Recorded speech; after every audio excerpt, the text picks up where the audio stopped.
I came home after surgery and found my clothes in a box. In the backyard, my daughter-in-law said without looking at me, "I thought you weren't coming back." So I cleaned out your closet. I smiled calmly and replied, "Good, because now I'm the one who's going to do the cleaning, and I'm starting with you." And in that moment, the color drained from her face. When I opened my eyes that morning in the hospital, I felt a weight on my chest that wasn't just from the surgery. It was something deeper, something that had been growing inside me for months, like a silent shadow. But I didn't know it yet. I still believed I was returning to my home. I was wrong. The cab pulled up in front of the house I built with my own hands. That sand-colored house with the green front gate that I painted myself 5 years ago. I paid $35 for that ride from the hospital. Every dollar hurt, not because of the money, but because no one came for me. Not my son, not her. I walked slowly toward the entrance. The wound in my abdomen was still burning. 12 days, hospitalized after my gallbladder decided to rebel against me. $15,000 of my own savings to save my life. And not a single visit. Well, that's not entirely true. Carol, my lifelong neighbor, she came 3 times. She brought me chicken soup in a thermos and held my hand when the nurses would ask, "And your family, ma'am?" I would lie. I always lied. "They're busy," I'd say with a smile that was tearing me apart on the inside. I pushed open the front door. The house was silent, a strange silence, as if something had been ripped out by the roots. It smelled different, like expensive perfume and a lavender air freshener. It didn't smell like my morning coffee. It didn't smell like home. I dragged my small suitcase down the hallway. Every step was an effort. Every breath reminded me that I was still alive, although a part of me wished I felt nothing at all. I reached my bedroom, or what used to be my bedroom. The door was wide open, and inside, nothing. Absolutely nothing. My bed was gone. The wooden dresser I bought at a flea market upstate 20 years ago was gone too. The photographs of my husband, of Michael as a little boy, of my mother, everything had disappeared. My legs started to shake. I clung to the doorframe. I felt the air escaping from my lungs. I walked faster than my body would allow.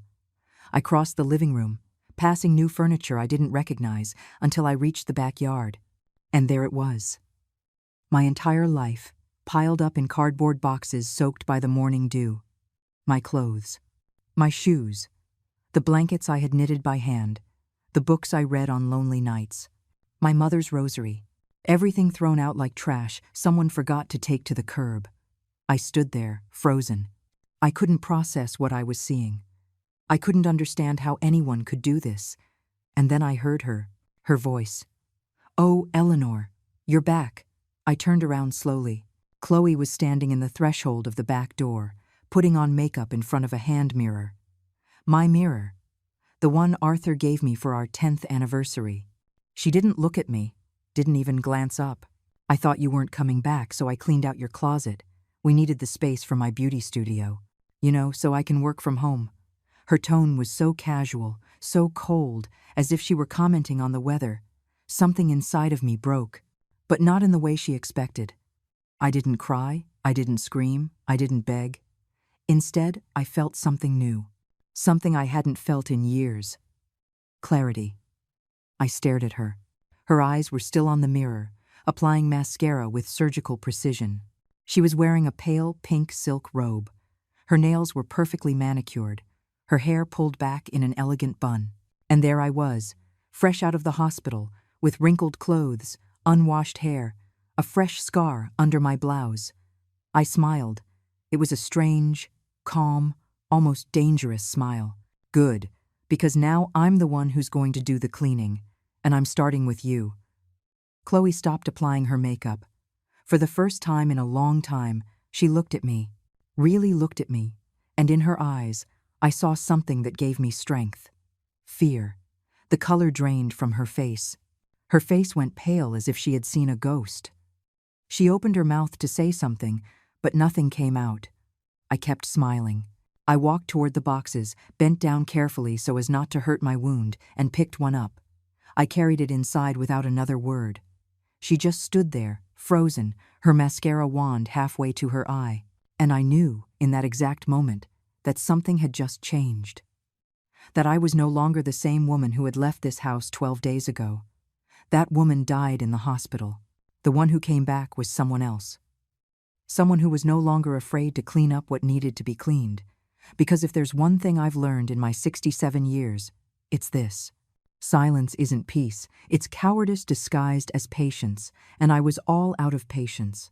But what she didn't know, what no one in that house knew yet, was that I wasn't going to act out of rage. I was going to act with intelligence. Because rage is a fire that burns out quickly, but determination is an ember that glows for days, and I was just starting to warm up. If this story has already grabbed you and you want to know how it all ended, subscribe to the channel so you don't miss any details of what happened next. Because what's coming, nobody saw coming, not even me. That night I couldn't sleep. I sat on the living room sofa, surrounded by my boxes, looking at the walls of this house. And every crack, every stain, every corner told me a story. My story. This house didn't just appear out of nowhere. It wasn't a gift. I didn't inherit it. I tore it from the world with my own 2 hands, with a broken back and bleeding knees. Let me take you back in time. To the place where it all began. I was 42 when Arthur died. A massive heart attack while he was driving his cab. There was no time for goodbyes, no last conversation. Just a police officer at my door at 3 a.m, and a world that collapsed in seconds. Michael was 12. A boy who still wet the bed when he had nightmares. A boy who asked me every night, "Mom, is Dad coming back?" And I, with my heart in pieces, would lie. "Yes, honey. Your dad will always be with us." But the truth was, we were alone. Completely alone. The cab was a rental. Arthur's insurance covered nothing because he had forgotten to pay the last 3 premiums. We were left with $2,000, 2 suitcases of clothes, and a rented room in a run-down part of the city that smelled of dampness and broken dreams. The landlord gave us 2 weeks to get out. He said he needed the room for someone who could actually pay on time. As if my husband's death was an inconvenience for him. I remember that night perfectly. Michael was sleeping on the floor on a thin mattress. I was sitting by the window watching the city lights, wondering how we were going to survive. I could have given up. I could have gone back to live with my sister in her small town and lived off her charity for the rest of my life, she offered. "Come on over, Eleanor. There's room here." But I knew what that meant. It meant being the poor sister, the widow with no future, the one who cleans and cooks in exchange for a roof over her head, the one who lowers her head and says thank you for the handouts. No, that wasn't for me, and especially not for my son. So I made a decision that changed me forever. The next day, I went out looking for a job, any job. I knocked on doors, left my name on crumpled pieces of paper, walked until my feet bled. Nothing. Everyone wanted someone younger or with experience. Until I found a notice on a telephone pole. Cleaning staff wanted. Night shift. Downtown office building. I went that same afternoon. The manager looked me up and down. He was a heavy-set man with a coffee-stained shirt. He asked me 3 questions. "Can you work from 11 at night to 6 in the morning? Do you have a problem with cleaning bathrooms? Do you need breaks?" I answered. Yes, no, and no. He hired me on the spot. The salary was $2,000 a month, a pittance. But it was a start. For 15 years I worked there, 15 years cleaning floors that no one saw, sweeping empty offices while the rest of the city slept, mopping bathrooms where important executives left their mess without a second thought. Michael stayed home alone at night. I would leave him prepared food, set alarms for him to do his homework. I called him every 2 hours from the payphone in the building. He never complained. Well, not at first, but I needed more money. So on weekends, I started selling tamales. I would get up at 4 in the morning on Saturdays and Sundays. I'd prepare 100 tamales, chicken, pork, cheese. I sold them at a stall at the weekend farmers market, $5 each. $1,000 a weekend if I was lucky. Sometimes more, sometimes less. Michael helped me. He would wrap the tamales in the husks, arrange them on the trays. He never told me he was tired. He never told me his schoolmates made fun of him because he smelled like food. I saved every dollar, every coin. I put them in a cookie tin hidden under my bed. I didn't spend on anything that wasn't absolutely necessary. Second-hand clothes, repaired shoes, simple food. And so, little by little, penny by penny, something began to grow inside that tin. Hope. After 7 years, I had $18,000 saved. It wasn't much, but it was mine. I found this plot of land on the outskirts of town. It was small, irregular, on an unpaved street. Nobody wanted it. It cost $22,000. I told the owner, I only had $18,000. He looked at me with pity and accepted. I signed the deed with trembling hands. That land was mine. Mine. I hired a local contractor, Mr. Henderson, an older man who worked with his son. I paid them little by little as I could. They built the walls. I carried the cement bags. Michael, 15 years old by then, helped mix the sand. It took us 4 years to finish it. 4 years of sacrifice. Of not eating meat, of not buying new shoes, of not going to the movies even once. But when we put in the last window, when we painted the last wall, when I planted the first tree in the backyard, I cried. I cried like I hadn't cried since Arthur died. Because that house wasn't just bricks and mortar. It was my dignity. It was my promise to Michael that we were going to be okay. It was proof that a single woman, with no education, with no help, could build something that no one could take away from her. Or so I thought. The house has 3 bedrooms. A backyard where I planted a lemon tree and a peach tree. A small but light-filled living room. A kitchen where I prepared thousands of meals for my son. Today, it's worth about $300,000, according to the last appraisal I did a year ago. But to me, it's priceless. Because every brick in these walls holds my sweat. Every window reflects my sleepless nights. Every corner holds the echo of my tired footsteps returning from work. And now, after everything it cost me, after everything I sacrificed, someone wanted to snatch it away. But that night, sitting among my boxes in the living room, surrounded by the wreckage of my life, I made another promise. This house was mine, and nobody, absolutely nobody, was going to take it from me, even if I had to remind them, in the most painful way possible, who the real owner was here. Because what Chloe didn't understand, what my own son had forgotten, is that a woman who builds her house with her own hands also knows how to defend it, and I was ready for war. Only this time, I wasn't going to fight with screams. I was going to fight with something much more powerful, the truth. 3 years ago, Michael came home with a smile I hadn't seen since he was a boy. He had that light in his eyes that only appears when someone falls in love. And I, like any mother, wanted to believe that he had finally found happiness. How wrong I was. It was a Sunday afternoon. I was in the kitchen making a pot roast. The smell of herbs and roasting meat filled the entire house. Michael walked in holding her hand. "Mom, I want you to meet someone. This is Chloe." I looked up and saw her for the first time. She had long, straight hair, dyed a perfect shade of brown that you can only get in expensive salons. She wore tight designer jeans, a pristine white blouse, and high heels that clicked against my kitchen floor like little hammers. Her nails were done in a perfect French manicure. Her perfume was intense, the kind that costs over $100 a bottle. She looked me up and down just once, quickly, like someone sizing up a used piece of furniture before deciding if it's worth keeping. "It's so nice to meet you, Mrs. Eleanor."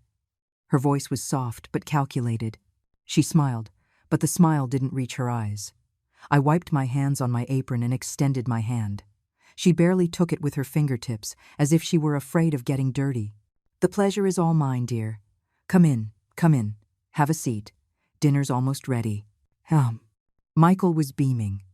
They sat at the table while I finished serving. I placed the steaming plates in front of them: pot roast, mashed potatoes, green beans, and fresh dinner rolls. Chloe looked at her plate as if I had served her poison. "Oh, Eleanor, it looks delicious, but I'm on a diet. Do you have anything lighter? A salad, maybe?"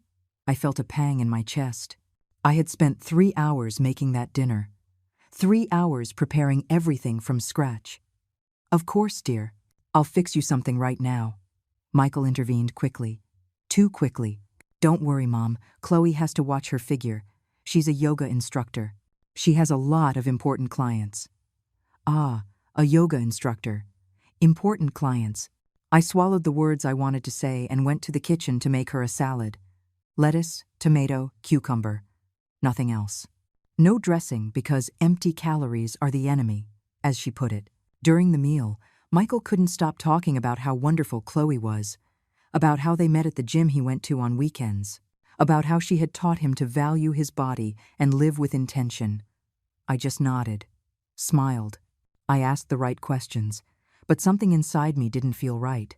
There was something in the way she looked at my house, as if she were taking inventory, calculating, planning. When they finished eating, Michael got up to take a work call. Chloe and I were left alone at the table. She leaned forward with a smile that was meant to be friendly. Eleanor, have you always lived here? Yes, dear. I built this house many years ago, after my husband passed away. Oh, how quaint. Quaint. That word hit me like a bucket of cold water. And you've always dressed like this? I looked down at myself. I was wearing a floral blouse I bought at a department store sale 2 years ago. Worn but clean blue jeans. My usual comfortable shoes. This is how I feel comfortable, dear. Of course. It's just, well, if you ever want me to help you update your wardrobe, I have contacts at a few stores. Nothing too expensive, you know. But something more current. Because with all due respect, sometimes you get stuck in the past without even realizing it. She smiled. Michael returned at that moment. Her expression changed completely. Your mom is such a sweetheart. I was just telling her we have to get along wonderfully. Michael looked at me with that light in his eyes. That son's light that believes his mother will finally not be alone, that she'll have female company, that she'll be happy, and I, as always, stayed quiet. The following months were a series of small stings, little comments wrapped in smiles, little humiliations disguised as concern. Oh, Eleanor, what's that smell? Kind of musty. Is it damp? We should change the curtains. Eleanor, are you seriously still using that old blender? Michael, we should buy her a new one. This one has served its purpose. Listen, Eleanor, why do you have so many pictures on the walls? It makes the house look so cluttered, so dark. I'm more into minimalism, you know? The modern look. Each comment was a small knife, but Michael always laughed, always said, That's just how she is, Mom. Don't take it personally. Chloe is very direct, but she means well. Means well. After a year of dating, Michael came home with the news. Mom, Chloe and I are getting married. He hugged me tightly. I hugged him back, feeling something inside me clench. But I smiled, because that's what mothers do. We smile even when our hearts are breaking. The wedding was small. I paid $1,500 to help with her dress. She never thanked me. Just said, Oh, Eleanor, you shouldn't have, though. Well, since you insisted, I didn't insist. She suggested it 3 times until I understood it was an obligation. And then came the proposal. The proposal that would change everything. 2 weeks after the wedding, Michael and Chloe came for dinner. I made a special turkey dinner with all the trimmings. It was September. I wanted to celebrate their marriage with something special. Chloe barely touched it. She said the stuffing was too heavy for her stomach. After dinner, Michael took my hand. Mom, we need to talk about something important. I sat down. My heart already knew something bad was coming. Chloe and I are saving up for our own house. But the market is so expensive. Apartments in decent areas cost over $200,000. And with my salary and the little she makes teaching classes, well, it's going to take us years. Chloe interrupted him in a sweet voice. What Michael is trying to say, Eleanor, is that this house is very big for you all alone. It has 3 bedrooms. You only use 1. And we're paying $1,100 a month in rent for a horrible place. A tiny apartment where we can barely fit. Michael continued. So we were thinking, what if we moved in here temporarily, just while we save up enough? A year, 2 at the most. I promise we won't be a bother. And that way, you won't be alone either. Everybody wins. I remained silent, looking at my son, at this woman I barely knew. and I made the biggest mistake of my life. I said yes. Of course, son. This is your house. It has always been your house. Chloe smiled. This time, it did reach her eyes. But it wasn't a smile of gratitude. It was a smile of victory. They moved in 3 days later. 2 suitcases, a garment bag, and a box of shoes. That was it. They said the rest of their things weren't worth bringing. I gave them the master bedroom, the biggest one, the one with the attached bathroom. No, Mom, that's your room. Don't worry, son. I'll move into the middle one. After all, it's only temporary. Temporary. That word would haunt me for the next 2.5 years. Because what started as a helping hand turned into a silent invasion. A power grab so slow, so calculated, that by the time I realized it, it was already too late.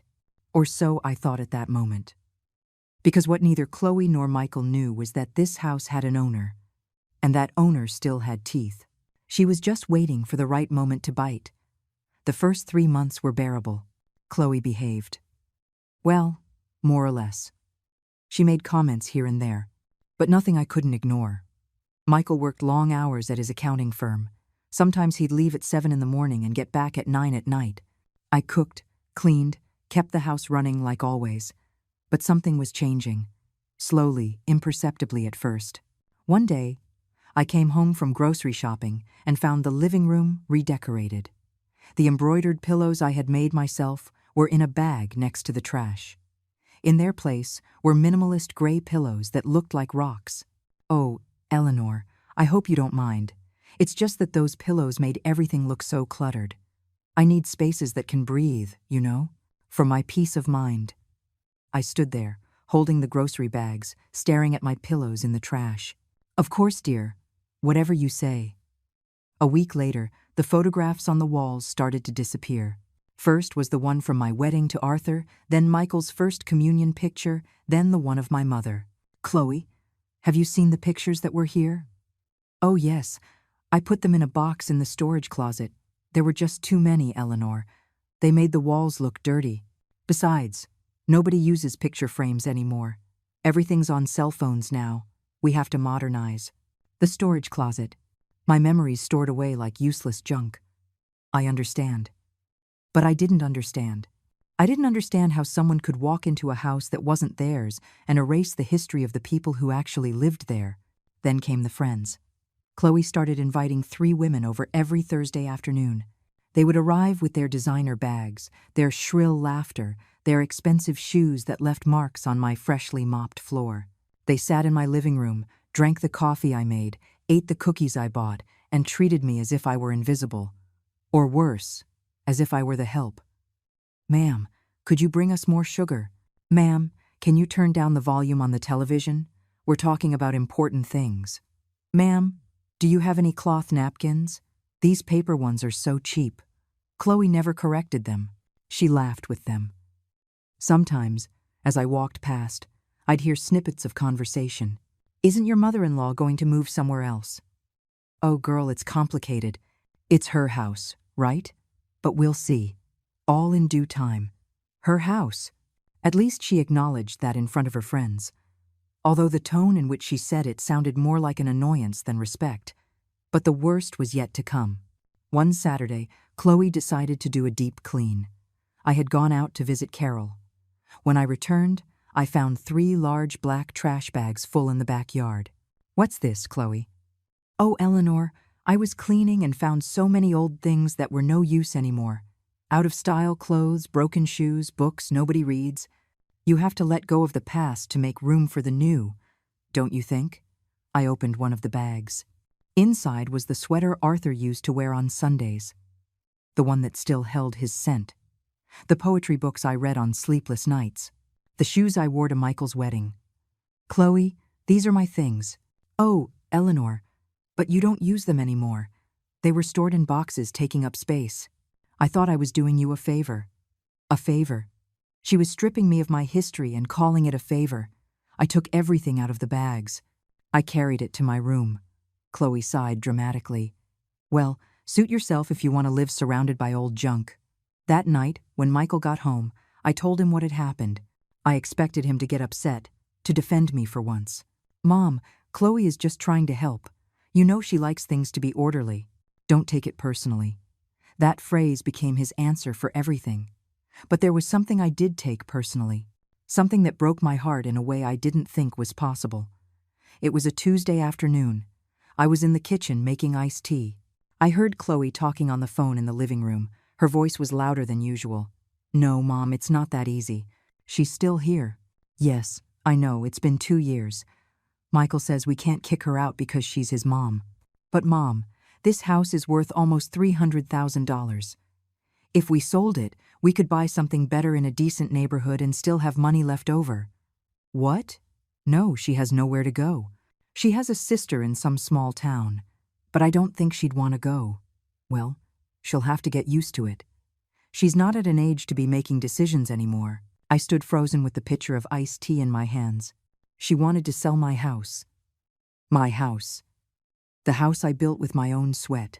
And Michael knew. And he hadn't said anything. I didn't eat dinner that night. I locked myself in my room. I cried silently, my face buried in the pillow so they wouldn't hear me. I felt like a stranger in my own home. Like a burden. Like something old that needed to be thrown away.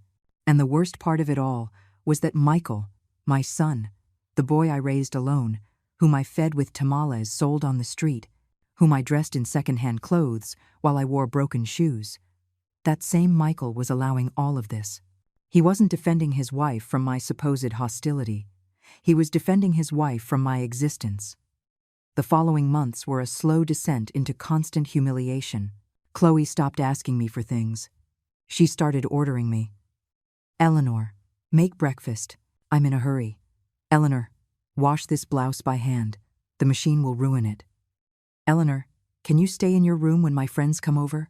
They talk about private things. I obeyed. Because I didn't know what else to do. Because I was afraid of losing my son. Because at 67, I felt tired. So tired. And then came the record collection. Arthur used to collect vinyl records. Old soul music, classic rock, folk singers. We had 43 records. I kept them on a wooden shelf in the living room. To me, they were sacred. They were the only thing I had left of his voice singing on Sundays while we cooked together. One day I came home from the market and the shelf was empty. Where are the records? Chloe was painting her nails on the sofa. Oh, those. I threw them out. They took up too much space, and nobody uses record players anymore, Eleanor. Besides, they smelled weird, like mildew. I felt the floor open up beneath my feet. You threw them out? Yes, the garbage truck already came, so there's nothing to be done. But don't worry, I put a plant there. It looks much better, fresher. I stood there staring at her. This woman had just thrown away the last pieces of my husband, the last echoes of his voice. And she had done it with the same indifference with which one throws away a used piece of paper. I didn't say anything. I didn't scream. I didn't cry in front of her. I went to my room. I closed the door. I sat on the bed and cried until I had no more tears left. That night, something inside me began to die. Not my spirit, not my strength, but my fear. Because when you have nothing left to lose, when they have taken away everything you loved, when you have hit rock bottom, there's only one option left: to rise. And I was about to rise. I just didn't know it yet. What I needed was one last push, one final humiliation to break the last thread that tied me to submission. And that push was about to arrive. It was coming in the form of a surgery and some wet boxes in the backyard. The pain started on a Tuesday night, a sharp pain on my right side, just under my ribs. At first, I thought it was indigestion. Maybe something I ate didn't agree with me. I drank some chamomile tea and went to bed early. But the pain didn't go away. It stayed there, pulsing, growing like a beast waking up inside me. At 3 a.m, I woke up drenched in a cold sweat. The pain was unbearable. It doubled me over. I couldn't breathe properly. Every inhale was a stab. I dragged myself to the door of Michael and Chloe's bedroom. I knocked softly. Son. Michael. Silence. I knocked harder. Michael, please. I feel really sick. I heard movement inside. Footsteps. The door opened just a crack. Chloe appeared, her face annoyed. Her hair was messy. Her eyes were swollen with sleep. "What is it, Eleanor? It's 3 in the morning. It hurts so much. Here. I can't. I can't breathe right. Oh, Eleanor. It's probably just gas. Take some Pepto-Bismol and go back to bed. Michael has to get up early. Don't wake him for this." And she closed the door. She closed the door in my face while I was doubled over in pain. I stood there, in the dark hallway, holding my side, feeling the pain intensify. Tears streamed down my cheeks, not just from physical pain, but from something much worse, absolute loneliness. I went back to my room. I sat on the bed. The pain was so intense, I started to feel dizzy. I picked up my cell phone with trembling hands and called the only number I knew would answer. "Hello? Carol? I'm so sorry to wake you." "Eleanor? What's wrong? You sound awful. It hurts so much. I don't know what to do. I'm on my way. Don't move." 15 minutes later, Carol was knocking on my door. She's had a copy of my keys for years. She came straight into my room and found me curled up, clutching my stomach. "Oh my God, Eleanor. This isn't normal. I'm taking you to the hospital right now." "No, I don't want to be a bother. Don't be silly, let's go." She helped me get dressed. She supported me as we walked to her car. We passed Michael's bedroom. The door was still closed. They didn't even come out to see what was happening. Carol took me to the emergency room at the General Hospital. The doctors checked me quickly. Blood tests, ultrasound. A young doctor on duty explained with a serious voice. "Mrs. Eleanor, your gallbladder is severely inflamed. There are large stones. One is blocking the bile duct. We need to operate immediately. If we wait, there could be serious complications. Peritonitis, sepsis." Sepsis. That word sounded like death. "How much does the operation cost?" "Between $13,000 and $15,000, depending on complications." $15,000. Almost all that was left of my savings. "Go ahead, doctor. Do what you have to do." Carol squeezed my hand. "Do you want me to call Michael?" I thought about that closed door. About Chloe telling me it was just gas. About 2.5 years of being invisible in my own house. No, let him sleep. I was operated on that same morning. It was a complicated surgery. There was bleeding. My gallbladder was worse than they thought.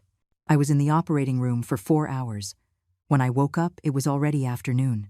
Carol was still there, sitting by my bed, holding my hand. "How do you feel?" "Like I got hit by a truck." She smiled, but her eyes were watery. "Eleanor, the doctor said it was serious. If you had waited a few more hours." She didn't finish the sentence. She didn't have to. "Did you call Michael?" "Yes, this morning. I told him you were in the hospital, that you'd had emergency surgery. He said he'd come as soon as he could, that he had an important meeting at the office." An important meeting. His mother almost dies, and he had an important meeting. Something inside me hardened at that moment, like metal cooling after a fire. "I see. Eleanor. It's okay, Carol. I get it now." The hours passed. Afternoon turned into evening. The nurses came in and out. They asked if I needed anything, if I was in pain, if I had called my family. Are they on their way? I lied. Carol stayed with me until 10 at night. She had to leave because her husband was alone at home and had just gotten out of the hospital himself with heart problems. "Don't worry. Go on home. I'm fine. I'll be back early tomorrow." "You don't have to." "I'll be back early," she repeated firmly. She kissed my forehead and left. I was alone in that hospital room. The smell of disinfectant, the constant beeping of the machines, the cold fluorescent light, and nobody came. That night I cried. I cried like I hadn't cried in years, not from the physical pain. The morphine took care of that. I cried from the pain in my soul, from feeling disposable, from realizing that to my son, I was no longer a priority. I was an obstacle. The next day, Michael showed up at 11 in the morning. He was wearing his office suit. He looked tired, stressed. "Mom, how are you?" "Alive, apparently." "Sorry I didn't come sooner. I had a meeting yesterday I couldn't cancel, and this morning I had to close out a report, but I'm here now." He sat in the chair by my bed. He checked his phone twice in 5 minutes.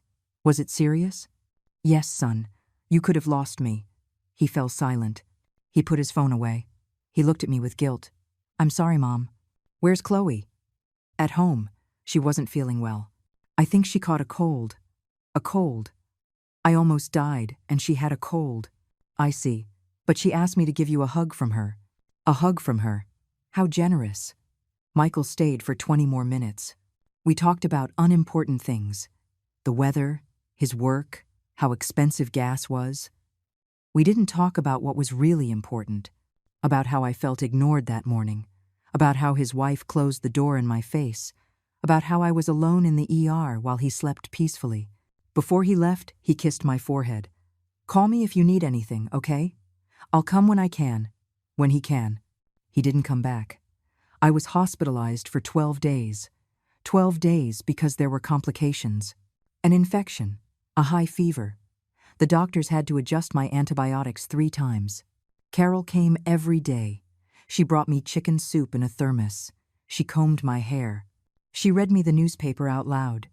She walked with me down the hallways when the doctors allowed it. Michael sent texts.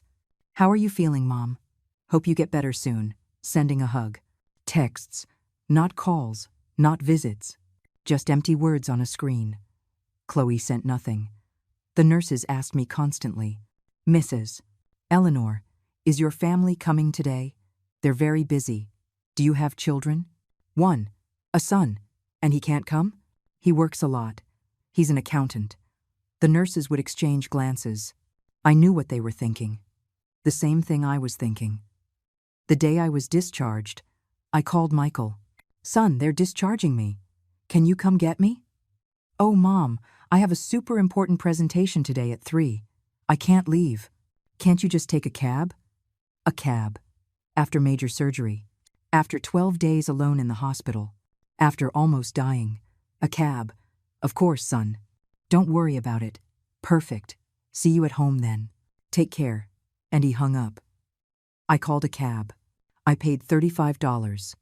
The driver helped me with my small suitcase. He asked if I was okay. I said yes, that I was just coming from an operation. And no one came for you? My family is busy. He looked at me in the rearview mirror with sadness. Times have changed, ma'am. Family used to be sacred. Yes, I said. Times have changed. But what that cab driver didn't know, what nobody knew yet, was that I was about to change too. Why? There's a moment in every person's life where you decide if you're going to keep being a victim or become something else. I had been a victim long enough. When that cab stopped in front of my house, when I got out with pain still pulsing in my abdomen, when I walked towards that door that I myself had painted, something new was born inside me. It wasn't rage. Rage is hot and consumes itself quickly. This was something cold, calculated, definitive. It was the certainty that I deserved better, and I was ready to claim it. The cab drove away.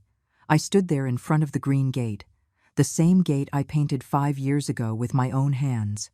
The midday sun beat down on my back. I felt the weight of the small suitcase in my right hand. The scar under my blouse burned with every breath. I opened the gate slowly. The creak of the hinges sounded louder than usual.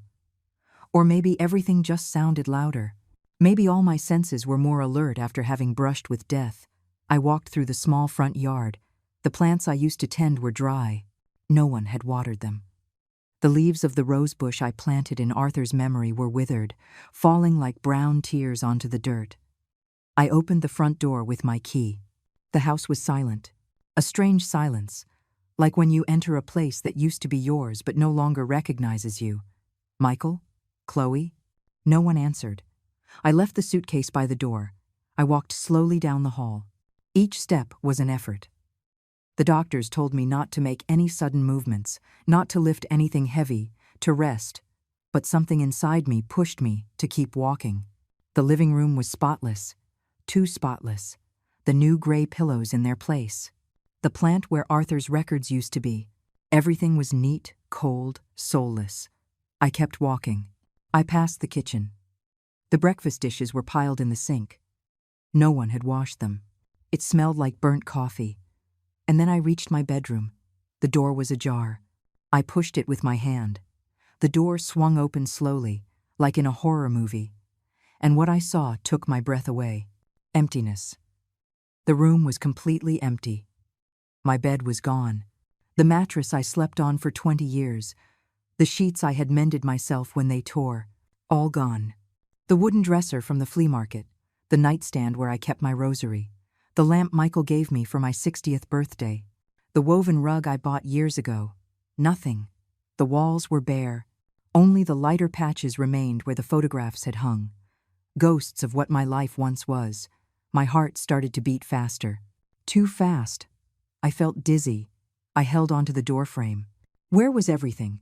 I walked faster than I should have. The pain in my abdomen protested, but I didn't care. I crossed the living room again, passed through the dining room. I reached the back door that led to the yard, and there I saw it all. My belongings piled up in cardboard boxes. 6 large boxes. Some were soaked from the morning dew. Others had bent corners, as if they had been dragged carelessly. I approached with slow steps. My legs were shaking. I opened the first box, my clothes. All my clothes jumbled together without any order. The dresses I wore to church on Sundays, the blouses I wore to go grocery shopping, underwear, socks, scarves, all mixed up as if it were trash. I opened the second box. My shoes. The comfortable ones I wore every day, the low heels I saved for special occasions. All dirty. Some had mold on the soles from the dampness. The third box. The sheets from my bed, the towels, the blankets I knitted by hand over years of lonely winters. The fourth box. My books. The poetry books I read at night. The Bible my mother gave me on her deathbed. The recipe book where I wrote down all of Michael's favorite meals when he was a boy. The fifth box. Photographs. Hundreds of photos without an album. Unprotected. Wet. Some were already stuck together. The photo from my wedding to Arthur. The photo of Michael at his graduation. The photo of my parents. 30 years of family memory being destroyed by the sun and the damp. And the sixth box. My mother's rosary. Arthur's sweater that I refused to throw away. The letters Michael wrote to me from summer camp when he was 13. I miss you, Mom. You're the best in the world. You're the best in the world. I dropped to my knees beside the boxes. The physical pain was nothing compared to what I felt in my chest. A void. A black hole swallowing me from the inside. My entire life reduced to 6 wet boxes in the backyard. Like trash. Like something that was in the way. Like something disposable. I didn't cry. I don't know why, but I didn't cry. Maybe I had no tears left. Maybe I had cried so much in the hospital that my body had decided enough was enough. I stayed there, kneeling, looking at those boxes, feeling everything I once was turn to dust. And then I heard her. Footsteps behind me, heels on the concrete of the patio. Oh, Eleanor, you're back. I turned slowly. Chloe was standing in the doorway. She was wearing a pale pink silk robe. Her hair was in a perfect bun. Her nails were flawlessly manicured. In her right hand, she held a small mirror. My mirror. The one Arthur gave me. She was applying mascara, as if nothing was wrong. As if I weren't kneeling in front of the wreckage of my life. She glanced at me for a second. Her eyes passed over me with the same indifference one gives an old piece of furniture. I thought you weren't coming back, so I cleaned out your closet. Her voice was casual, light, like someone commenting on the nice weather. I got to my feet with difficulty. Pain shot through my abdomen. I winced but said nothing. I held onto one of the boxes to keep from falling. You cleaned out my closet? Yes, we needed the space for my beauty studio. You know, to work from home. I'm going to give makeup classes, and I need a quiet, well-lit place.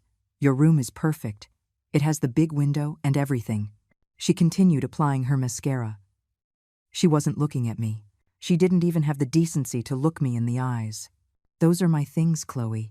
Oh, Eleanor, don't be so dramatic. They're all there. I didn't throw anything away.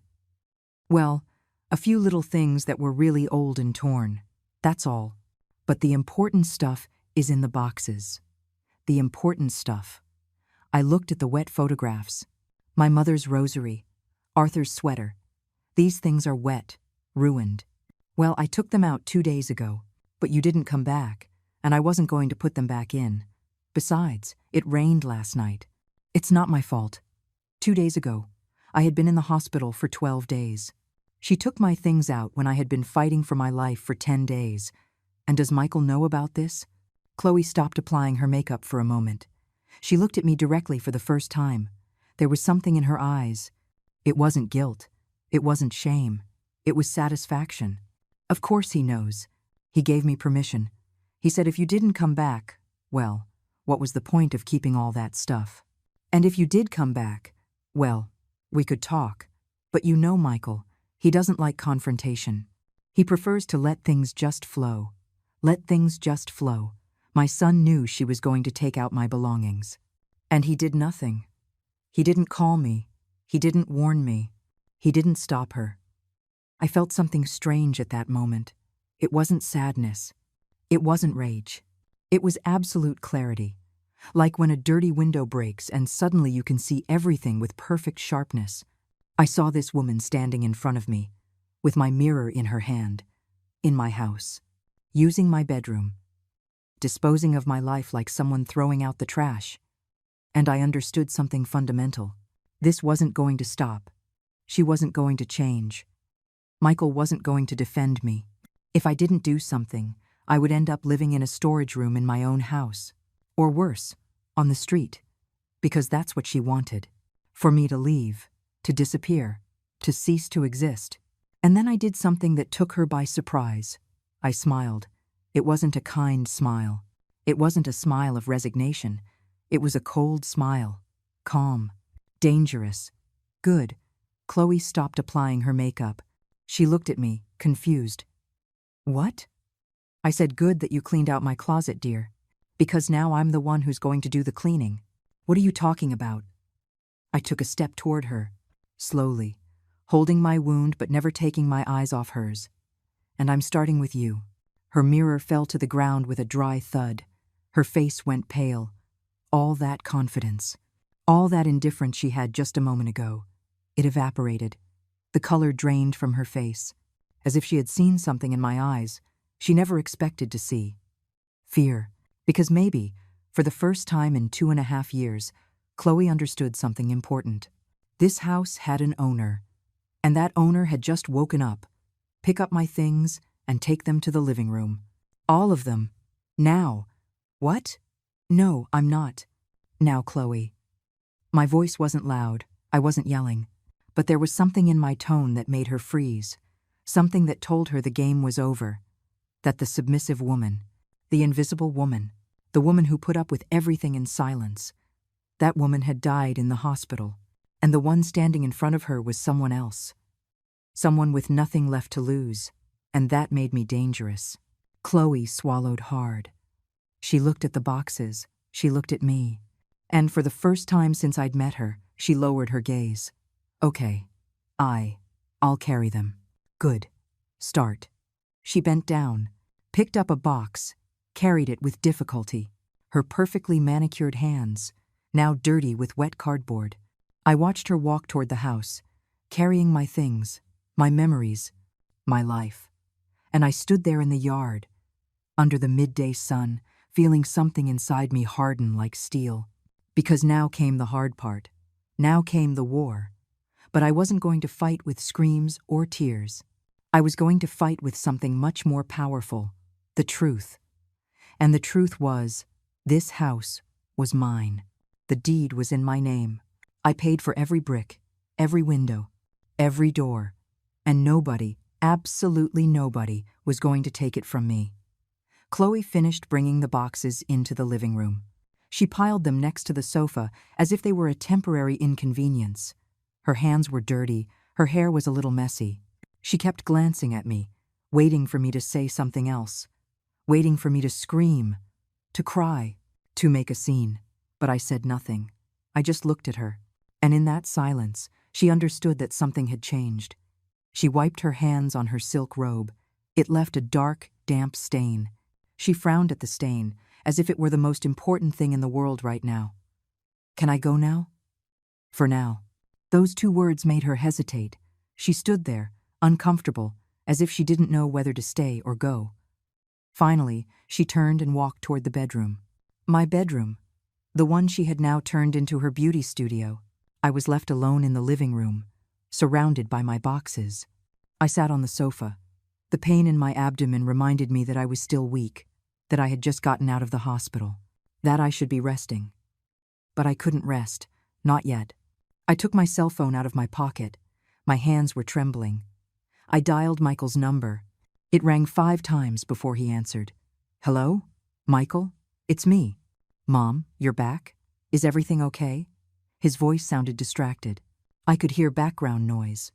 Voices. He was probably at the office, surrounded by people. I need you to come home. Now. Mom, I'm in the middle of a meeting. Can it wait? No, it can't wait. There was a silence. Maybe he detected something different in my voice, something he hadn't heard before. Did something happen? I got home and all my things were in the backyard. In boxes. Wet.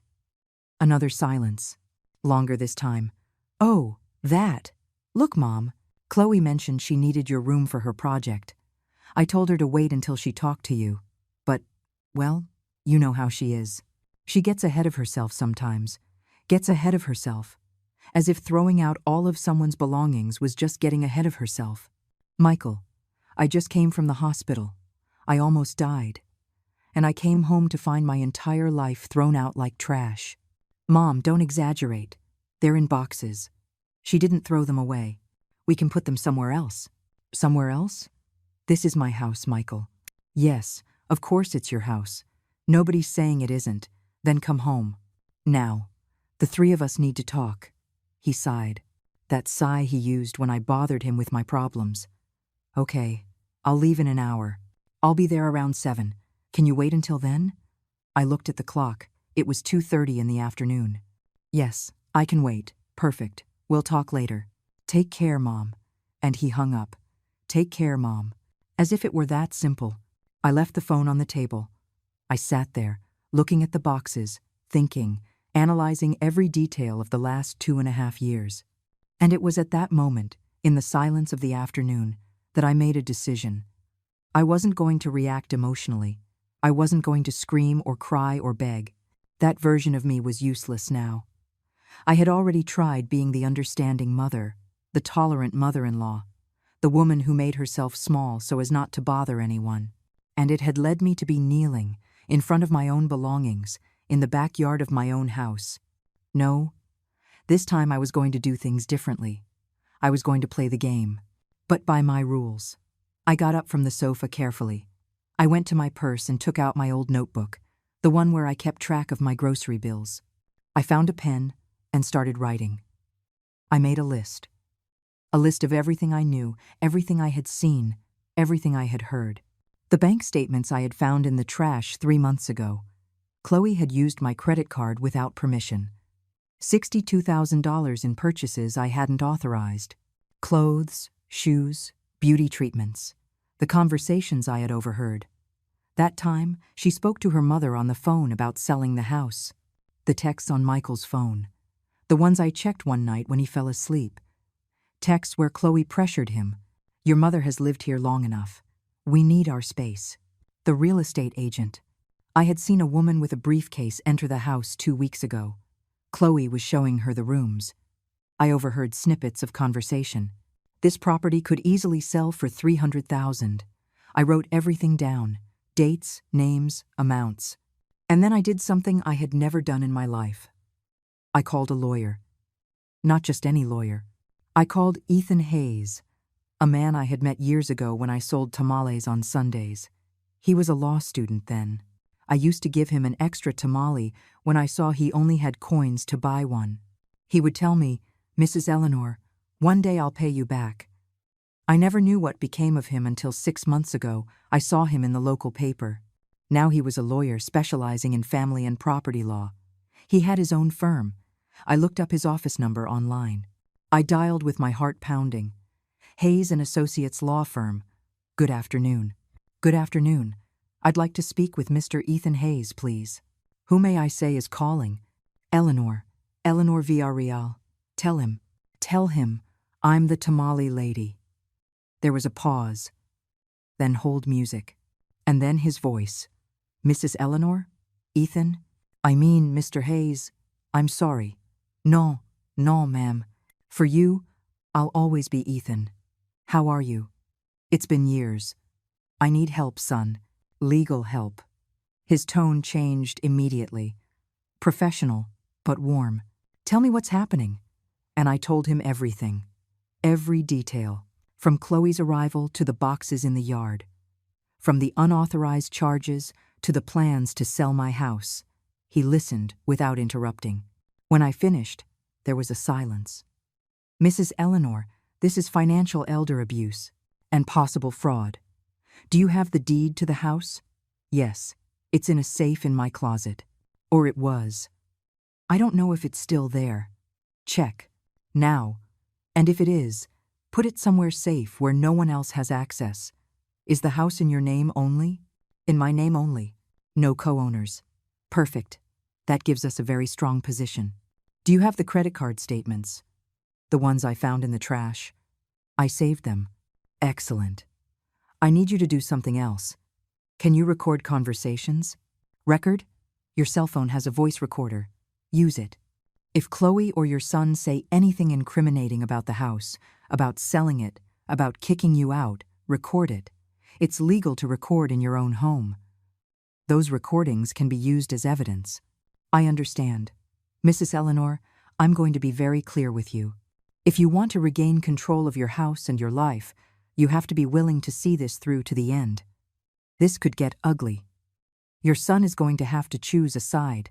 He already chose a side, Ethan, a long time ago. Then, are you ready?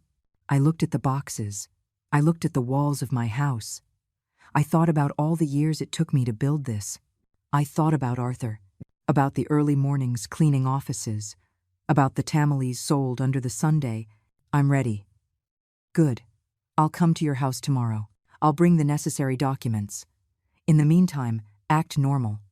Don't let them see you're planning something. Can you do that? I can. One last thing, ma'am. We should also contact Chloe's mother. Sometimes families don't know how their children behave. And if she's a decent woman, we might have an ally. Chloe's mother. I hadn't thought of that. I only knew her from the wedding. A serious woman with a tired face. Mrs. Davis. I remembered she apologized to me for not being able to help more with the wedding expenses. I think I have her number saved somewhere. Find it. We may need it. Thank you, Ethan. You don't know how much this means to me. You gave me food when I had nothing, ma'am. You treated me with dignity when I was just a poor student. Now it's my turn to return some of that kindness. Don't thank me. Just get ready, because what's coming won't be easy. We hung up. I sat there, feeling something I hadn't felt in a long time. Hope. No, it wasn't just hope. It was something stronger. It was determination. It was power. It was the certainty that I wasn't alone, that I had rights, that this battle could be won. I went to my bedroom. Well, the one Chloe had now taken over. I opened the door without knocking. She was there, arranging bottles of nail polish on a new shelf. She turned, surprised. What are you doing here? I came for something that's mine. I walked to the closet. I opened it. The safe was still on the floor, partially covered by a blanket. I pulled it out. What's that? Nothing that concerns you. I dialed the combination. It opened. Inside were the deed to the house, the original documents, my ID, the will I had made years ago, leaving everything to Michael. I took out the deed. I folded it and put it in my purse. Chloe watched me with suspicion. Why are you taking that? For security. Security? From who? I looked her directly in the eyes. From whoever is necessary. I left the room. She stood there, a bottle of nail polish in her hand, watching me leave with a confused expression. I went back to the living room. I put the deed in my purse and waited. The next few hours were eternal. I sat on the sofa. I didn't eat. I didn't turn on the TV. I just waited. Chloe came out of the room a couple of times. She would glance at me out of the corner of her eye. I would smile at her, a calm smile that clearly made her nervous. Because there was something different about me, and she could feel it. At 7:15, I heard Michael's car pull up outside. The door opened. He walked in with his briefcase, looking tired. "Mom, I'm home." "Okay, tell me what happened." He sat down across from me. Chloe came out of the room and stood behind him, her arms crossed. And there we were, the three of us, like a dysfunctional family in a stage play. I looked at them both. And I smiled. That smile that changed everything. Because at that moment, they still thought I was the same old woman. The one who endured. The one who forgave. The one who made herself small. They didn't know that woman had died in the hospital. And the one sitting across from them was someone completely different. Someone who was no longer afraid. Someone who was ready to take back what was hers. "Sit down properly," I said in a calm voice, "because this is going to take a while." And I began to speak. That night, I didn't tell them everything I knew. I didn't show them all my cards. Because that's the difference between reacting with emotion and acting with intelligence. Emotion screams. Intelligence waits. I told them enough. I told them I felt humiliated to find my things in the yard, that I needed time to recover from the surgery, that I expected more respect from both of them. Michael apologized. He said it was all a misunderstanding, that Chloe had gotten ahead of herself, but that she had good intentions. Chloe just nodded. She didn't apologize. She just said, "I didn't mean to offend you, Eleanor." But her eyes said something else. Her eyes said, "This isn't over." And she was right. It wasn't over. It was just beginning. I told them I would stay in the small bedroom, the one that faced the backyard. The smallest one. The coldest one.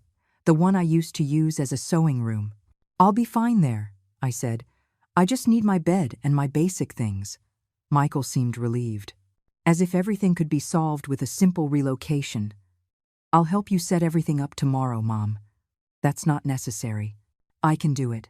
That night, after they had locked themselves in the master bedroom, I stayed awake in that small room. I had assembled my bed as best I could. I took my blankets out of the boxes. I hung a few blouses in the tiny closet. And then I did what I had to do. I took out my cell phone. I scrolled through my contacts until I found the number I needed. Mrs. Davis. Chloe's mother. It was 11 at night. Maybe too late to call. But something told me I had to do it now. Before I lost my nerve. I dialed. It rang 4 times. "Hello?" A tired voice. "An older woman. Mrs. Davis?" "Yes, who's this?" "This is Eleanor. Eleanor Villarreal, Chloe's mother-in-law." There was a surprised silence. "Oh, Mrs. Eleanor. What a surprise. Is everything okay?" "It's a bit late. Forgive the hour, Mrs. Davis. I need to talk to you. It's important.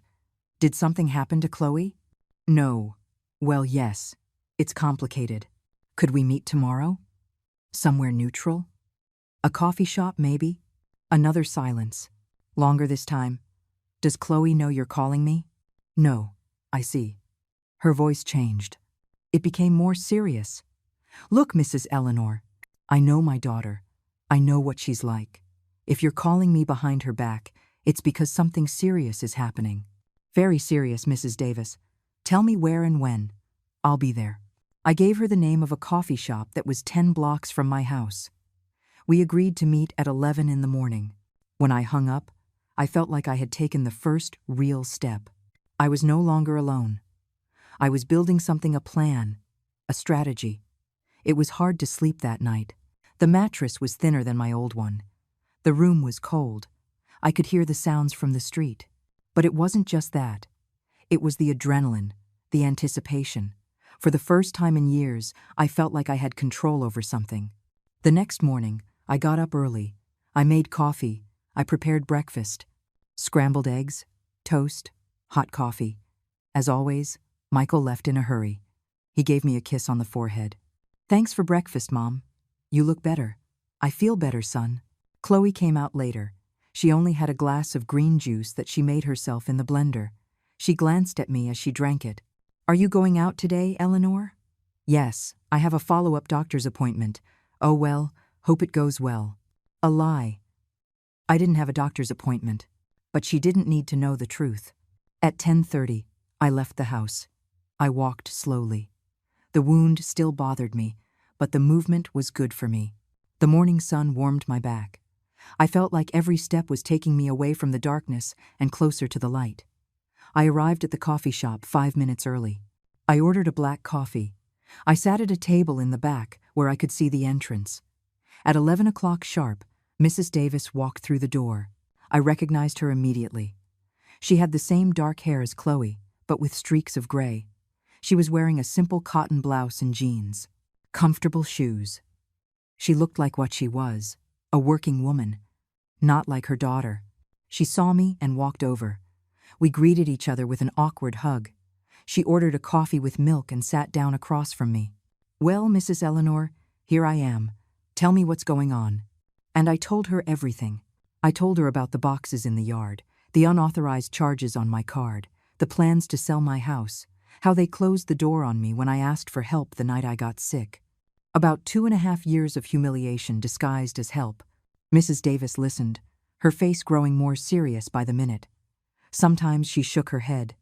Sometimes she pressed her lips together. When I finished, she was silent for a long moment. She picked up her coffee. She put it down on the table. She looked at me with sad eyes. "Mrs. Eleanor, I owe you an apology. A big one." "Why?" "Because I raised that girl. And somewhere along the way, I failed. I don't know where. I don't know when. But I failed." Her voice was trembling. Chloe was always ambitious. Ever since she was little, she wanted what we didn't have. She was ashamed that I worked cleaning houses, that we lived in a humble neighborhood. When she was old enough to work, she never wanted to do anything that would get her hands dirty. She always looked for the easy way out. "Mrs. Davis, no, let me finish. I warned her when she married Michael. I told her, respect your mother-in-law. That woman sacrificed her life for that boy. Don't you dare look down on her." But Chloe just said, "Oh, Mom, you're always so dramatic. I know what I'm doing." She wiped away a tear that was beginning to form. "And now, I find this out, that my daughter put your things in the yard as if they were trash, that she's using your credit card without permission, that she wants to sell your house. Mrs. Eleanor, I didn't raise a thief. I didn't raise someone who abuses the elderly. But that's what my daughter is. And it hurts me to admit it, but it's the truth." I took her hand. "It was cold. It's not your fault, Mrs. Davis." "Yes, it is. Because I overprotected her. I gave her everything I could, even if it wasn't much. And I never taught her the value of hard work, of respect, of gratitude." We sat in silence for a moment. The sound of the coffee shop surrounded us. People laughing, cups clinking, background music. "What are you going to do?" she asked. "I'm going to get my house back. And my dignity." "How?" I told her about the lawyer, about the deed I had secured, about the evidence I was gathering. "I need your help, Mrs. Davis. Whatever you need. Anything. When the time comes, I need you to be there. I need your daughter to see that you know the truth, that I'm not alone in this. Sometimes, shame hurts more than any legal punishment." She nodded firmly. "I'll be there. I promise." We said goodbye with a hug, warmer this time, more real. When I left that coffee shop, I felt like I had won something important. An ally. A witness. Someone who could confirm that I wasn't crazy, that I wasn't exaggerating. I walked back home slowly. Chloe was in the living room, looking at her phone. She looked up when I came in. "How was your appointment?" "Good. Everything is healing well." "That's good." I went to my small room. I closed the door. And then I did something Ethan had asked me to do. I activated the voice recorder on my cell phone. I left it in my pocket, recording. Because from now on, every conversation could be evidence. Every word could be the difference between winning and losing. The next few days were strange. I acted normally. I cooked, I cleaned, I smiled. But inside, I was watching everything. Noting everything. Chloe started getting more calls. I would listen from my room. "Yes, Mom." "No, not yet. It's more complicated than I thought. She's being difficult. I don't know. Michael isn't supporting me like he should." I realized something. Chloe was lying to her own mother. Mrs. Davis knew nothing of what was really happening. Her daughter was painting a different picture for her. One afternoon, while Chloe was in the shower, I checked her purse. I know, it's not right. But I no longer cared about what was right or wrong. I cared about the truth. I found a brochure from a real estate agency, an appraisal of the house, $320,000. I also found a piece of paper with numbers jotted down. Calculations, $320,000. Commission, 6%, $19,200. Net, $300,800. Divided by 2, $150,000, $400 each. Divided by 2. Her and Michael. They were planning to split the money from the sale of my house. My house. The house I built with my own hands. I took a picture with my cell phone. I put everything back in its place. I returned to my room just as I heard her turn off the shower. That evening, Ethan came to the house. He arrived at 8, when Michael still wasn't home from work. I answered the door, feigning surprise when I saw him. "Ethan, what are you doing here?" "Mrs. Eleanor, I was in the neighborhood and remembered you lived around here. I wanted to say hello." Chloe appeared behind me. "Who is it?" "An old friend." "Ethan, this is Chloe, my daughter-in-law." He extended his hand. He smiled professionally. "A pleasure to meet you. Ethan Hayes, attorney at law. Mrs. Eleanor helped me a lot when I was a student." The word attorney made Chloe's expression flicker for a split second, just long enough for me to notice. "Nice to meet you," she said in a controlled voice. "May I come in for a moment? I'd love to catch up with Mrs. Eleanor." Of course, I said. "Come in, son." We sat in the living room. Chloe excused herself, saying she had things to do in her room, but I knew she was listening from the hallway. Ethan spoke in a normal voice, as if we were really just catching up.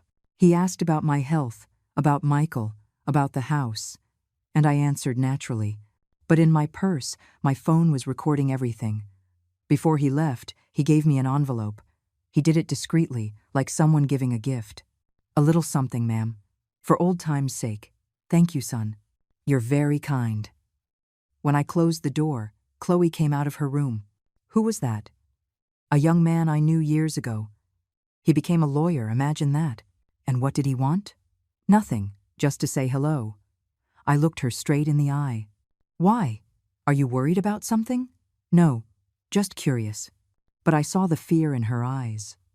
Because now she knew I was in contact with a lawyer, and that changed things. That night, in my room, I opened the envelope Ethan had given me. Inside were legal documents, options, strategies, and a handwritten note. "Mrs. Eleanor, you have every right on your side. When you're ready, we will take the next step. Trust me, trust the justice system, and above all, trust yourself. Ethan." I put the documents in a safe place, under the mattress of my new bed, in an envelope marked medical prescriptions. And I continued to wait, watching, collecting evidence. Because a war isn't won in a day. It's won with patience, with strategy. And I had learned to be very patient. All that was left was the perfect moment to strike, and that moment was getting closer and closer. 2 weeks passed. 2 weeks where I acted like the submissive mother-in-law I had always been. I cooked, I cleaned, I smiled. But inside, every piece was moving into place. Ethan and I communicated through texts. He guided me, told me what to look for, what to record, what to document.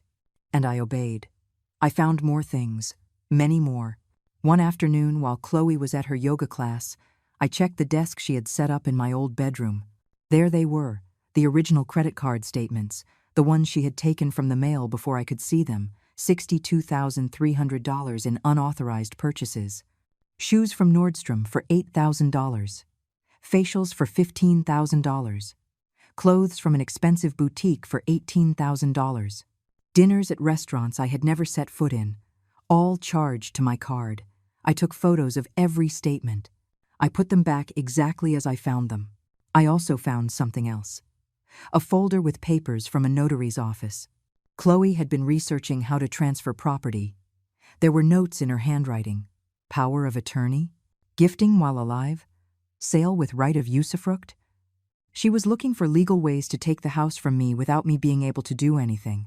I took photos of everything. Another afternoon, while I was preparing lunch, I heard Chloe talking on the phone in the backyard. I left the stove on and went to the window. I activated the recorder on my phone. No, Mom, I told you. Everything is under control. Yes, the house is worth over $300,000. Michael is still hesitant, but I'm working on him. Don't worry, by the end of the year, this will be settled. She has nowhere to go. She'll have to accept whatever I offer her. I recorded everything. 5 full minutes of conversation. When she ended the call and came inside, I was back at the stove, stirring the rice as if nothing had happened. Who were you talking to, dear? No one important. A friend. Oh, that's nice. Lunch is almost ready. She looked at me strangely, as if something wasn't right, as if she sensed I knew more than I was letting on, but she said nothing. The day Ethan had asked for arrived. The day of the confrontation. Mrs. Eleanor, he told me on the phone, we have enough evidence. It's time to spring the trap. We're going to have a family meeting. You, Michael, Chloe, Mrs. Davis, and me. At your house, this Saturday. Are you sure? Completely. Trust me. What if Michael refuses to come? He won't refuse, because you're going to tell him it's an important meeting about the house, that he needs to sign some papers. He'll come. He was right. On Wednesday night, when Michael got home from work, I waited for him in the living room. Son, I need to talk to you. Tell me, Mom, is everything okay? Yes, everything's fine. I just need you to be here on Saturday, at 4 in the afternoon. Don't make other plans. What for? There are some papers I need to sign. About the will. I want you to be present, and I want Chloe to be here too. I saw something in his eyes. Hope? Greed? Of course, Mom. We'll be there. Do you need help with anything? No, everything's arranged. My lawyer is coming. Your lawyer? I didn't know you had a lawyer. I do now. It's important to have things in order at my age. He nodded. He seemed calm. He probably thought he was going to inherit everything right then and there, that I was preparing for my death. How wrong he was. Saturday arrived. I got up early. I got ready carefully. I put on my favorite blouse, the one Arthur gave me, the one with blue flowers. I did my hair nicely. I put on a little makeup. I wanted to look good for what was coming. I wanted them to see me for who I was, the owner of this house. At 3:30, Ethan arrived. He was carrying his leather briefcase. He was dressed formally, in a suit. He greeted me with a kiss on the cheek. Ready, Mrs. Eleanor? Ready? Nervous? No, I'm not afraid anymore. Good, because they're going to be. At 3:50, Mrs. Davis arrived. I had asked her to come a little early. I needed to prepare her for what she was about to hear. Mrs. Davis, what's going to happen here is going to be difficult. You're going to hear things about your daughter that will hurt you. I know, and I'm prepared. Do what you have to do, Mrs. Eleanor. At 4 o'clock sharp, Michael and Chloe came out of their room. They were surprised to see Ethan.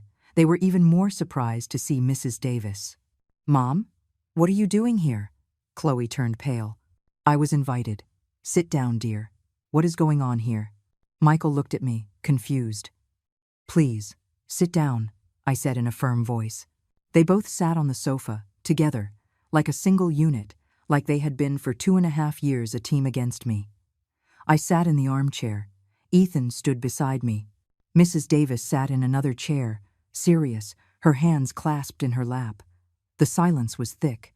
I could hear the ticking of the clock on the wall. Well, Ethan began, thank you all for being here. My name is Ethan Hayes. I'm a lawyer specializing in family and property law. Mrs. Eleanor hired me to resolve a situation that has become unsustainable. Chloe squeezed Michael's hand. He swallowed hard. What situation? Michael asked. I took the floor. The situation where you two are trying to steal my house. Michael turned pale. What? Mom, what are you talking about? Nobody is trying to steal anything from you. Oh, really? Ethan opened his briefcase. Then what is this? He took out the printouts. He placed them on the coffee table, one by one, like poker cards. The credit card statements. The photos of the notary papers. The house appraisal. The calculations for splitting the money. The transcripts of the recorded conversations. Everything. Chloe stopped breathing. I literally saw the color drain from her face. Michael picked up the papers with trembling hands. He read them, one by one, and with each paper, his expression changed from confusion to surprise, from surprise to shame. "Chloe, what is this?" She didn't answer. She was speechless. "Did you use my mom's credit card without permission? $62,000? Silence. Were you researching how to sell the house? Without telling me?" More silence. Mrs. Davis spoke. Her voice was as cold as ice. "Daughter, look at me." Chloe looked up. Her eyes were filled with tears. "Mom, No, don't say anything. Because there's nothing you can say to justify this." Mrs. Davis picked up one of the papers. The transcribed recording. She read it aloud. "She has nowhere to go. She'll have to accept whatever I offer her. That's what you said. About the woman who opened her home to you, who gave you a roof over your head, who cooked for you for 2.5 years. Mom, it's not what it looks like." "Oh, isn't it? Then explain to me what it is. Because from where I'm standing, my daughter has become the thing I despise most in this world. An abuser." Chloe started to cry, but they weren't tears of remorse. They were tears of rage, of frustration at being caught. Michael put the papers down on the table. He looked at me with red eyes. "Mom, I didn't know about all this. I swear, I knew Chloe wanted us to sell the house someday, but I thought it was just an idea. I didn't know she was researching how to do it. I didn't know about the card. I didn't know. And the boxes in the yard? You knew about those, didn't you?" He was silent. "Ansvemi, Michael. Did you know they were going to put my things in the yard while I was in the hospital fighting for my life? She told me they were just going to reorganize, that they were going to give you the cooler, quieter room." "Lies," Chloe said suddenly. "You knew exactly what we were doing. Don't play the victim now." Michael looked at her in disbelief. "What? You heard me. You knew we wanted your mom to leave, that she was in our way. We talked about it 100 times. But now that you're caught, you're acting all surprised. It was like watching a mask fall off. Chloe wasn't pretending anymore. She wasn't acting. She was showing her true face. And it was ugly." Ethan spoke again. "Mr. Michael, Mrs. Chloe, let me explain your legal situation. First, the unauthorized use of a credit card is fraud. It's a criminal offense. Second, any attempt to transfer or sell a property without the owner's consent also constitutes fraud. Third, financial abuse of a senior citizen is an aggravating factor that can result in jail time." Chloe stopped crying. Now she was just staring at the floor. But Mrs. Eleanor is a generous woman. She doesn't want to destroy her family. So she asked me to give you an option. Michael looked at me with hope. "What option, Mom?" I stood up. My abdomen hurt, but I didn't care. I needed to be standing for this. "Chloe, this is your option. You stay in this house for 1 more month. Just 1. During that month, you will work. You will clean. You will cook. You will do the laundry. Just like I did for 2.5 years without anyone thanking me. You will pay rent, $850 a month. And you will pay back the $62,000 you stole from my card. You can pay it in installments if you want, but I need a promissory note signed before a notary." She looked up. Her eyes were flashing. "And if I refuse? Then we press criminal charges. And Ethan assures me that with this evidence, you will go to jail." Absolute silence. "You decide," I continued, "dignity or prison." Mrs. Davis approached her daughter. "Daughter, accept. Please. Accept and learn your lesson." "Lesson? What lesson, Mom? That old people always win? That I have to put up with humiliation?" "No," I answered. "The lesson is that respect isn't begged for, it's demanded, and I've had enough." Chloe looked at me with a hatred so pure I could feel its weight, but it didn't scare me anymore. Because the hatred of someone who is wrong has no power. "I accept," she said through clenched teeth, "but only because I have no choice." "Good," Ethan said. "We're going to sign a document right now, with witnesses. And if you don't comply with the terms, the criminal charges will be filed automatically." He took the documents out of his briefcase. Chloe signed them with a trembling hand. Mrs. Davis and Ethan signed as witnesses. When she was done, Chloe stood up and walked to her room without a word. I was left with Michael. And me? Mom? What's going to happen to me? I looked at him. My son, the boy I raised alone, the one I fed by selling tamales, the one I dressed in secondhand clothes while I wore broken shoes. You have to decide, Michael. Either you support your mother and acknowledge that allowing all of this was wrong, or you go with her. But, Mom, no buts. I gave you life. I gave you everything I had. The least I deserve is respect. And if you can't give me that, then you have no place in my house. He was silent for a long time. Then he spoke in a broken voice. I'm sorry, Mom. I'm truly sorry. I was a coward. I should have defended you. I should have seen what was happening. But I was so blind, so what? So comfortable? Living here without paying for anything. Saving money. It was easy to ignore your suffering because it was convenient for me. For the first time in all of this, I saw real remorse in his eyes. I'm going to fix it, Mom. I don't know how, but I'm going to fix it. Good. Start by going to therapy, you and me, together, to heal this. Will you give me that chance? You're my son. You'll always have chances, but the boundaries are no longer negotiable. He nodded. He stood up. He hugged me. And for the first time in years, I felt like I was hugging my real son, not the manipulated version Chloe had created. When everyone left, I was alone in the living room. Mrs. Davis said goodbye with a strong hug. Thank you for showing me the truth, Mrs. Eleanor. And forgive me for my daughter. You don't have to apologize for her. Everyone is responsible for their own actions. Ethan was the last to leave. You did it perfectly, Mrs. Eleanor. Thanks to you, son. I couldn't have done it alone. Yes, you could have. You just needed the right tools. You always had the courage. When I closed the door, I stood in the center of my living room, my house, my home. And for the first time in 2.5 years, I breathed easily because I had won. Not just the legal battle, but something more important, my dignity. The month that followed was strange. Like living in an inverted reality, Chloe fulfilled her part of the agreement. Because she had no choice. But she did it with contained rage. With every movement loaded with resentment. The first morning, I got up early, as always. I made coffee. I sat at the kitchen table. And I waited. At 7, Chloe appeared. She was no longer wearing her silk robe. She was wearing old sweatpants and a tank top. Her hair was pulled back in a messy ponytail. No makeup. She looked like what she really was without all her artifices. An ordinary woman. No better or worse than me. Good morning, I said. She didn't reply. She just opened the refrigerator. Breakfast is made at 7:30. For when Michael leaves for work. Eggs, toast, and coffee. That's how he likes it. She looked at me with hard eyes. I don't know how to cook that. Then you'll learn. I learned on my own.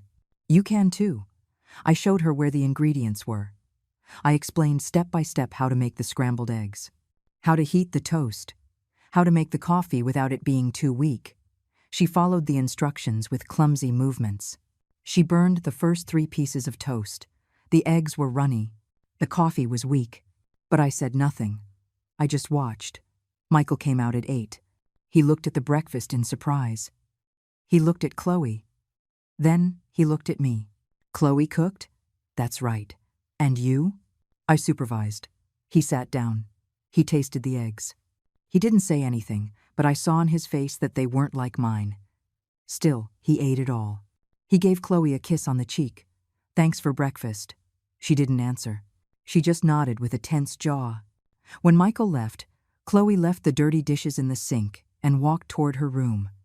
The dishes are washed immediately after eating, I said without raising my voice. She stopped. She turned slowly. Excuse me? The dishes. They're washed now. They're not left to pile up. I'm not your maid. No, you're my tenant.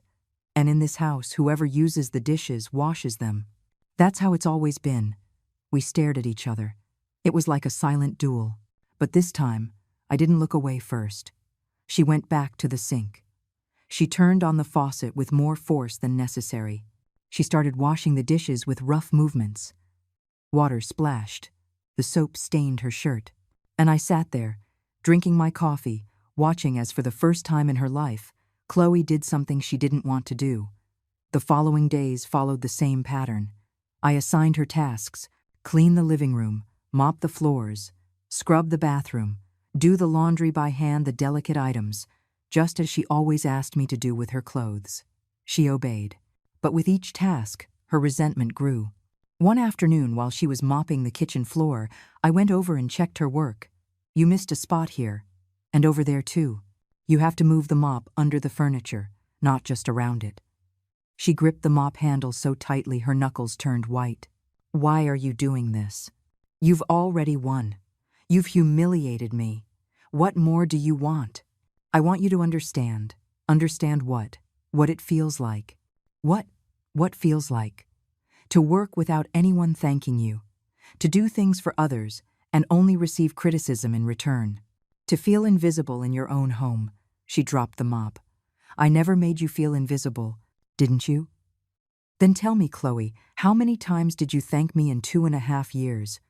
How many times did you ask me how I was? How many times did you see me as anything more than an obstacle?" Silence. That's what I thought. She picked up the mop. She finished cleaning without another word. But I saw something in her eyes. It wasn't remorse yet, but maybe it was the beginning of something. A crack in her armor of indifference.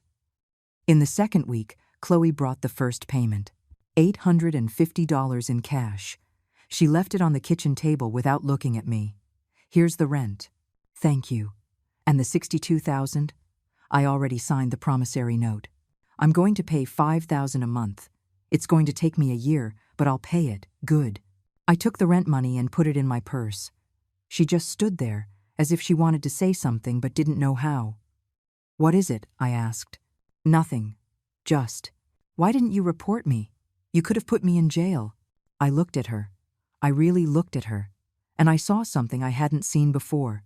Fear, yes, but also confusion, as if she didn't understand why someone she had hurt could show her mercy. "Because I'm not like you, Chloe. I don't enjoy the suffering of others. But I also won't let anyone walk all over me. So what am I to you? An experiment? A lesson? You're someone who needs to learn that actions have consequences and that respect isn't optional. It's fundamental." She looked down. "My mom isn't speaking to me. She says I disappointed her." "And did you disappoint her?" A long silence. "Yes, I guess I did." It was the first time she had admitted anything. The first real crack in her facade. By the third week, something had changed. Chloe was still doing the chores, but not with so much anger. Her movements were less rough. She wasn't breaking things accidentally anymore. She wasn't leaving jobs half-finished hoping I would finish them.